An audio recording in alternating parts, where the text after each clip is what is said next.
Halo semuanya, perkenalkan nama saya Hosyainu Baskoro. Saya adalah mahasiswa TPHP 2020 dengan NIM 204606661 TP 12871.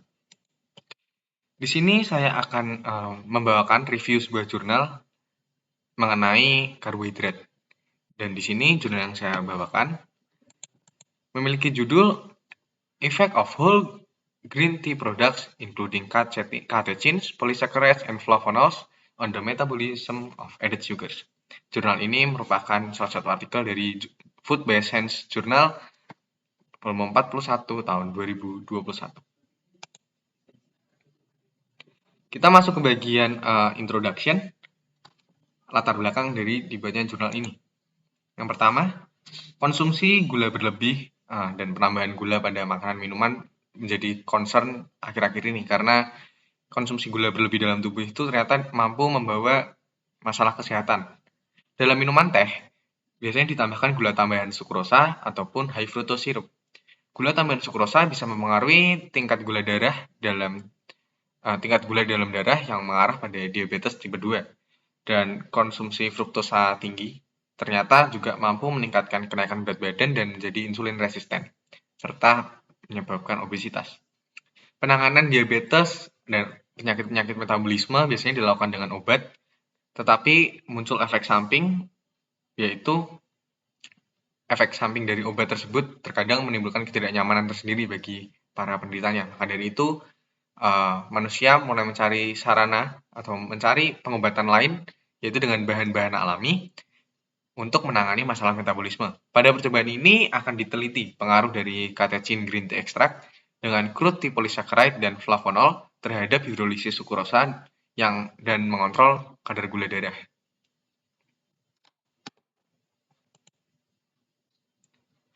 Kita lanjut ke material dan metode pada percobaan kali ini.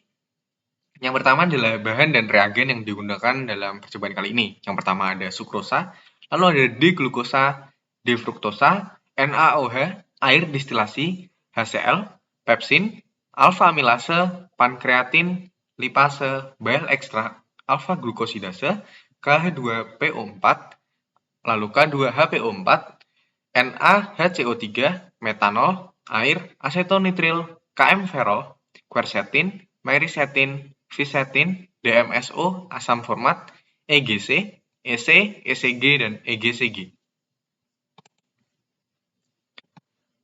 Metode yang pertama yang dilakukan adalah persiapan sampel. Untuk mendapatkan CTP atau crude tea polysaccharide, yaitu polisakarida yang terdapat pada teh, dilakukan dengan 70% etanol di water bath pada suhu 70 derajat Celcius selama 1 jam. Kemudian dikonsentratkan sampai perbandingan 1:150 volume per volume pada vakum evaporator. Dilanjutkan dicampur dengan 95% etanol dingin dengan tujuan membentuk presipitat. Jadi green tea extract akan diekstrak itu dengan cara ditambahkan etanol dan dilanjutkan dengan perlakuan tersebut. Yang kedua, untuk mendapatkan flavonol, GTE diberi perlakuan 1% selulosa untuk melepaskan flavonol. Reaksi dihentikan dengan pemanasan campuran dengan suhu 70 derajat Celcius selama 30 menit, kemudian didinginkan ke suhu 30 derajat Celcius. Fraksi kemudian diambil untuk didapatkan fraksi aglikon yang kaya akan flavonol. Kemudian dievaporasi menjadi bubuk dengan spray dryer. Metode selanjutnya adalah hidrolisis sukrosa secara in vitro. Jadi kalau metode in vitro ini membuat sebuah percobaan yang semirip mungkin dengan apa yang ada pada pencernaan manusia.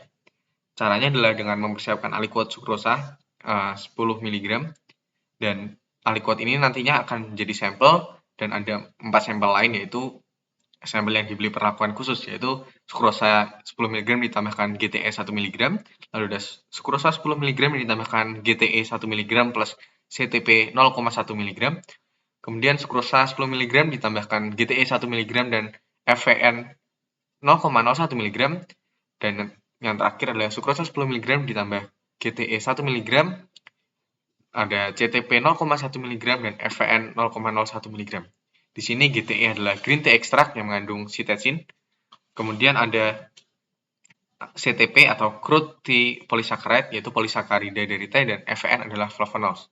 Seluruh sampel disentrifugasi 10.000 G pada suhu 4 derajat Celcius selama 30 menit untuk memisahkan antara supernatan dan residu. Kemudian difilter dengan syringe filter 0,45 mikrometer 13 mm, dan fraksi cair tersebut kemudian disimpan di minus 18 derajat Celcius untuk penggunaan lebih lanjut.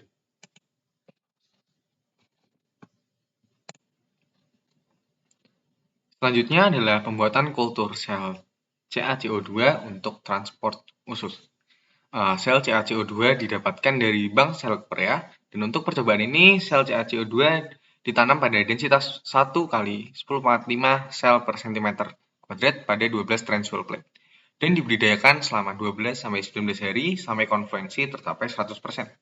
Sebelum sampel diberi perlakuan pada tiap sisi apikalnya, nilai TER diukur untuk memastikan kebenaran dari sel CaCO2. Sel CaCO2 yang digunakan dalam eksperimen ini adalah yang nilai TER-nya lebih dari 250 mega per cm min 2.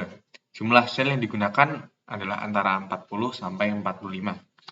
Kemudian transport usus glukosa dan fruktosa dengan sel CaCO2 dengan membuat fraksi aliquot 0,5 ml diambil dari pencernaan in vitro, diancarkan dengan DMEM bebas glukosa dengan perbandingan 1:10 dan diberi perlakuan dimasukkan ke dalam transwell sampai sampel yang sudah dimasukkan dalam transwell plate diinkubasikan selama 2 jam dalam kondisi yang sama, dan selama inkubasi media basal diambil pada menit ke-30, 90, dan 120.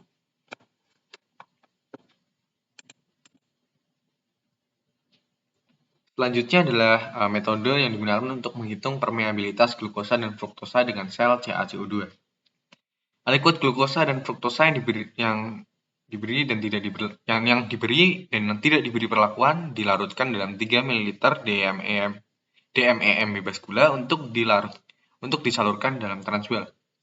Glukosa atau fruktosa 10 mg menjadi aliquotnya, dan ada 4 sampel lain yaitu glukosa atau fruktosa 10 mg yang ditambahkan dengan GTE 1 mg, kemudian ditambah GTE 1 mg dan CTP 0,1 mg, GTE 1 mg dan FVN 0,01 mg, dan terakhir penambahan GTE 1 mg plus CTP 0,1 mg tambah FVN 0,01 mg.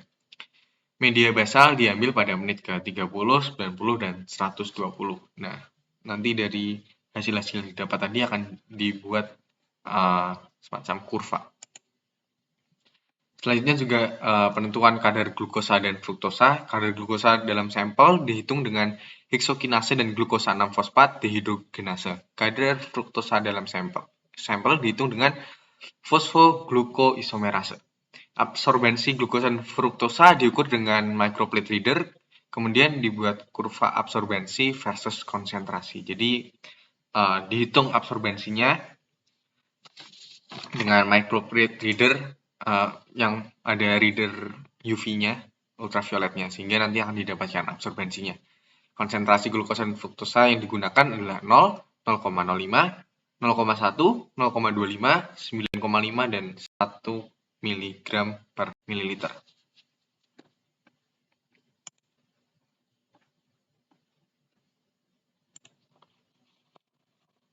Selanjutnya adalah identifikasi dan perhitungan katesin dan flavonol. Dilakukan dengan cara 0,2% asam fosforat ditambahkan ke GTE, CTP, dan FEN untuk meningkatkan stabilitas dari katesin yang terkandung di dalamnya. Cap ekstrak difilter dengan 0,2 mikrometer PTFE syringe, kemudian diencerkan dengan 50% metanol dengan perbandingan 1:4 volume per volume. Identifikasi dan pengukuran kadar dilakukan dengan metode HPLC dengan menggunakan detektor UV. Dibuat kurva absorbensi versus konsentrasi dengan konsentrasi diketahui sebesar 5, 10, 25, 50, 100, dan 200 mikrogram per mililiter. Selanjutnya, analisa statistik yang digunakan pada percobaan kali ini, yaitu semua percobaan dilakukan 3 kali pengulangan dan nilainya dinyatakan dalam rata deviasi standar. Dilakukan metode ANOVA dan uji Tukey post hoc dengan software GraphPad Prism 3.0 untuk menghitung perbedaan signifikan dari hasil uji. Signifikansi data yang digunakan pada percobaan kali ini adalah P kurang dari 0,05.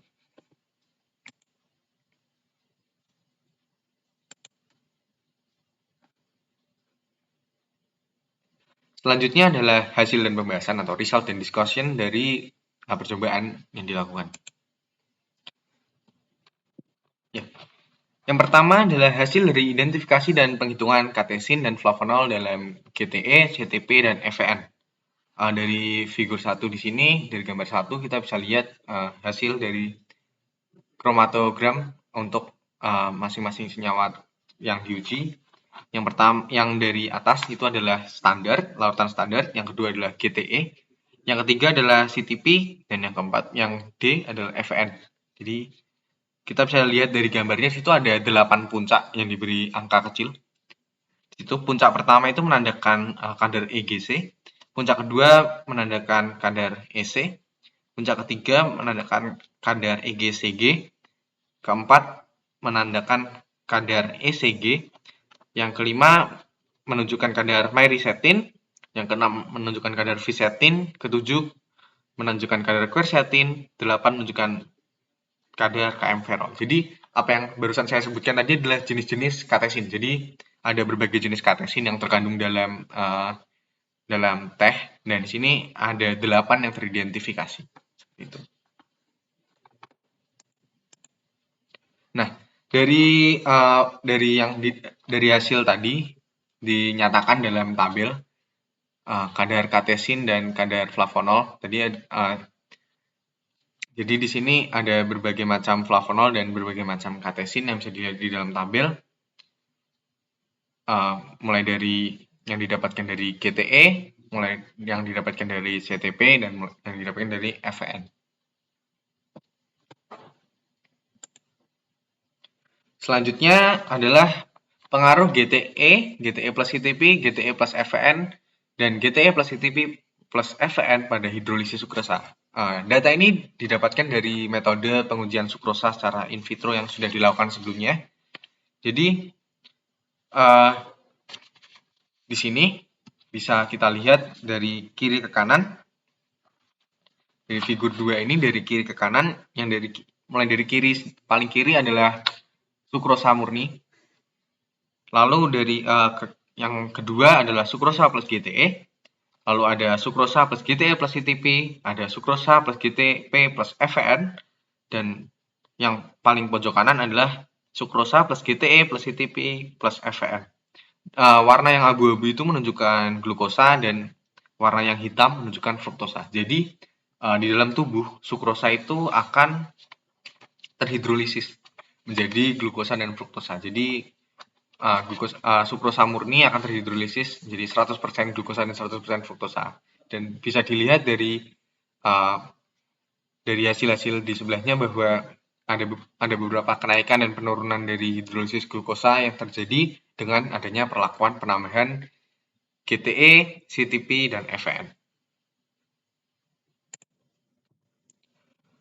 Pasca perlakuan dengan penambahan GTE, dengan CTP, dengan FVN juga, didapatkan bahwa glukosa yang terhidrolisis dari sukrosa itu sekitar 92,93 sampai 110,2% dari kontrol. Jadi dari kontrol yang 100% tadi ada yang menunjukkan kenaikan hidrolisis glukosa, tapi ada juga yang menunjukkan penurunan. Untuk fruktosa, untuk rentang fruktosa yang terlepas dari sukrosa, ada di kisaran 90,4 sampai 97,9% dari kontrol. Sehingga di sini hidrolisis sukrosa dari sukrosa yang diberi perlakuan penambahan GTE dan CTP dan atau FVN pun menunjukkan penurunan sukrosa. Perlakuan penambahan GTP dan FVN pada sukrosa serta penambahan GTE, CTP, dan FVN pada sukrosa menunjukkan bahwa perlakuan tersebut mampu menghambat hidrolisis sukrosa secara signifikan. Itu hidrolisis sukrosanya menurun, yaitu membuat glukosa turun jadi hanya 92 sampai 94% dari kontrol, Dan untuk fruktosa sendiri 90 sampai 97 90 sampai 91% dari kontrol. Atau 1,18 dan 1,16 kali lebih menghambat daripada perlakuan dengan GTE saja. Selanjutnya dari kurva yang didapat berikut, ditunjukkan bahwa dari kurva 3A, glukosa tertransport dari fraksi cair ke fraksi basal secara keseluruhan meningkat semakin lama waktunya. Jadi bisa dilihat semakin banyak glukosa yang tertransport begitu. Kalau di dalam sistem pencernaan manusia berarti glukosa itu terserap di dalam usus halus. Jadi semakin lama waktunya menunjukkan peningkatan penyerapan glukosa. Dan untuk untuk kurva yang di kanan yang menunjukkan penyerapan fruktosa. Dan kalau untuk fruktosa sendiri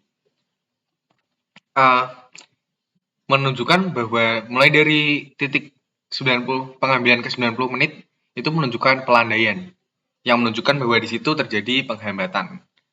Nah, perlakuan penambahan GTE, penambahan GTE dan CTP, serta penambahan GTP dan FVN memiliki hasil yang tidak berbeda secara signifikan gitu. Dan ditunjukkan bahwa perlakuan penambahan GTE, CTP, dan FVN itu lebih menghambat penyerapan glukosa, yaitu sampai 35%. Sedangkan perlakuan untuk fruktosa, perlakuan penambahan GTE plus CTP dan penambahan GTE saja itu menunjukkan perbedaan yang tidak signifikan. Dan kemudian untuk perlakuan penambahan GTE plus CTP plus GTP plus FVN dan GTE plus CTP plus FVN menunjukkan perbedaan yang juga tidak berbeda, tapi lebih rendah daripada yang perlakuan penambahan GTP saja atau penambahan GTE plus CTP.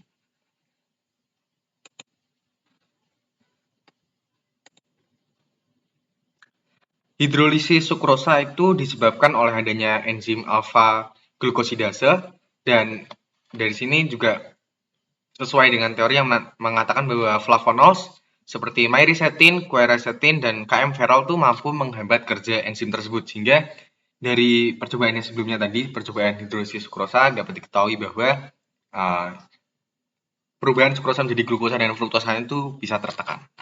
Selanjutnya, di sini terlihat ada kurva yang menunjukkan efek dari GTE, CTP, dan atau FVN pada transport usus glukosa dan fruktosa. Ini tanpa perlakuan in vitro, jadi langsung pada sel CaCO2-nya gitu. Jadi di sini terlihat bahwa dari dari kurva yang kiri yang 5A itu glukosa itu tertransfer dari media apikal ke basal di 30 menit awal tuh menunjukkan peningkatan yang sangat tinggi, lalu mendatar sampai menit ke 90 dan naik lagi.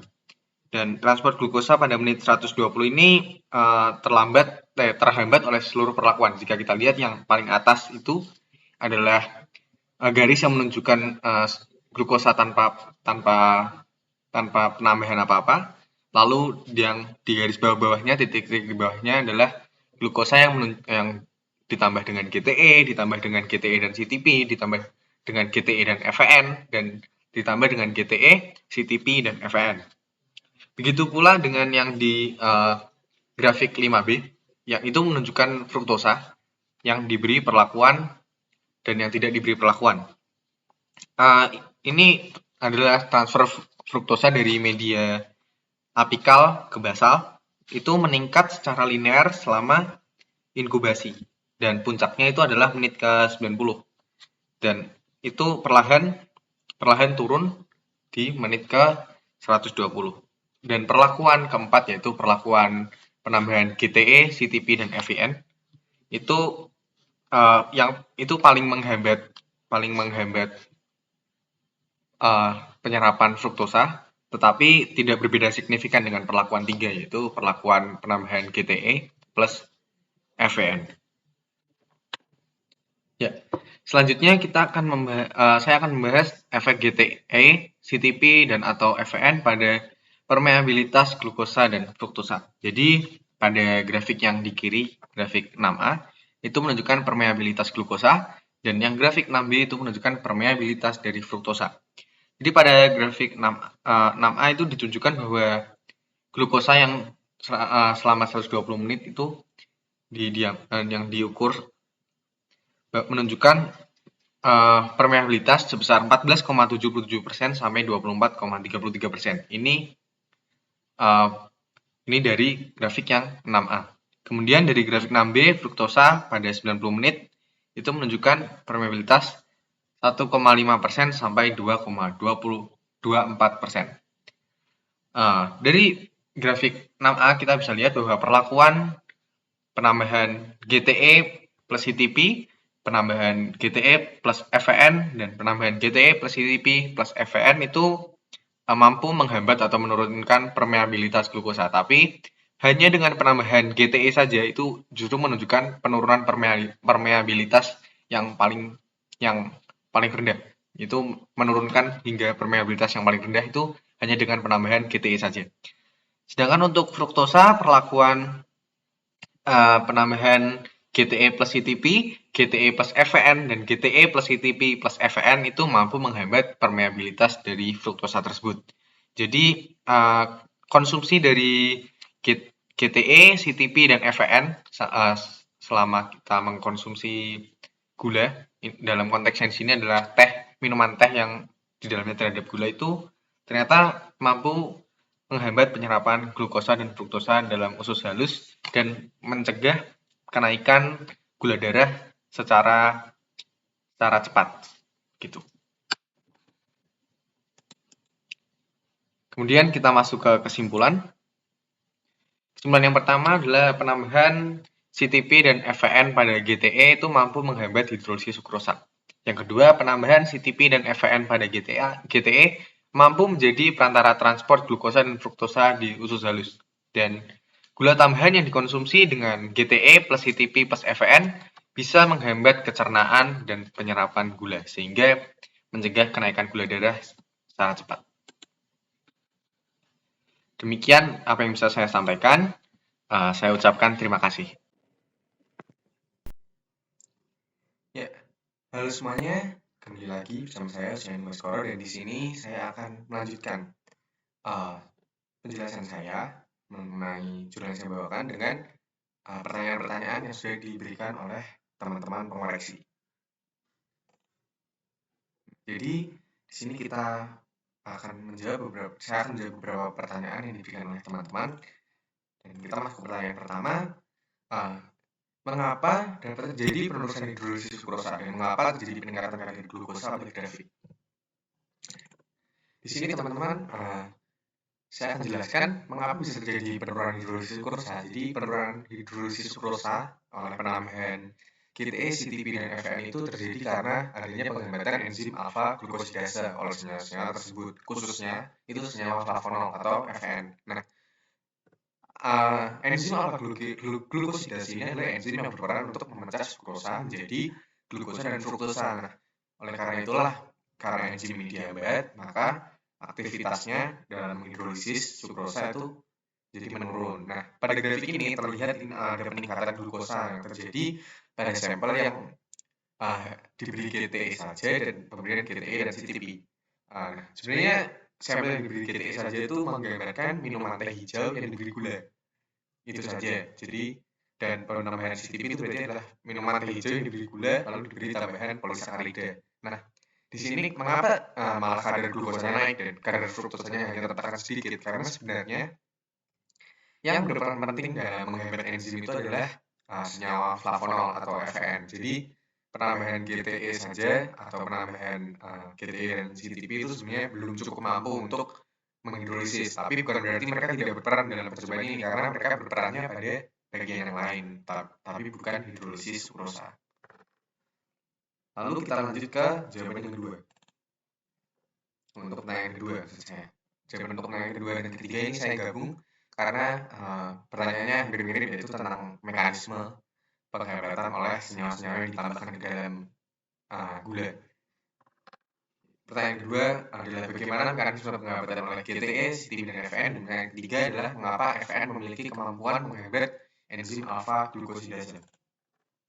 Yang pertama, GTE, CTP, dan FN itu akan mengurangi ekspresi gen yang menjadi transport glukosa. Jadi kalau di dalam usus kita itu glukosa itu supaya bisa terserap itu mereka butuh semacam transporter, butuh semacam kendaraan ya. Kendaraan-kendaraannya adalah gen-gen tersebut. Nah, penghambatan gen tersebut itulah yang membuat glukosa yang terserap dalam usus itu jadi lebih sedikit. Jadi peningkatan kadar gula kita tuh tidak naik dengan cepat jika kita mengkonsumsi gula dengan tambahan GTE, CTP, dan FN ini. Nah, gen-gen yang dihambat itu seperti gen SGLT1, GLUT2, dan GLUT5. Ya, jadi ini adalah gen-gen yang jadi transport buat glukosa ataupun fruktosa.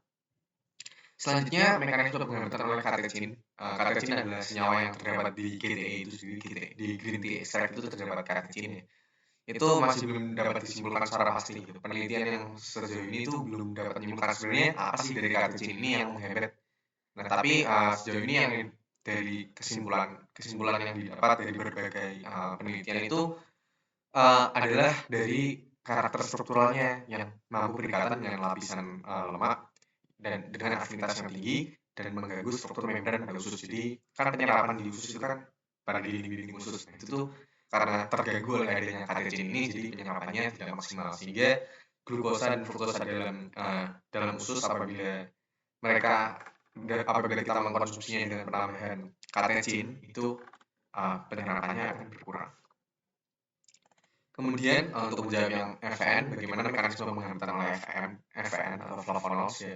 Flavonols ini tuh mekanisme penghambatannya seperti yang sudah sempat saya singgung di jawaban untuk pertanyaan nomor 1 tadi.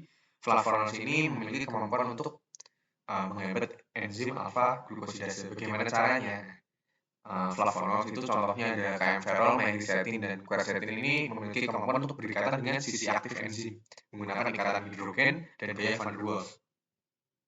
Contohnya adalah pada contoh gambar di bawah ini, yaitu kalau kita lihat yang biru itu adalah sisi aktifnya. Kalau di gambar sebelah kiri yang biru itu adalah sisi aktifnya, kemudian di situ ada semacam struktur kimia di situ. Nah, itu adalah contoh flavonol, yaitu kaempferol. Jadi dia akan berikatan di situ.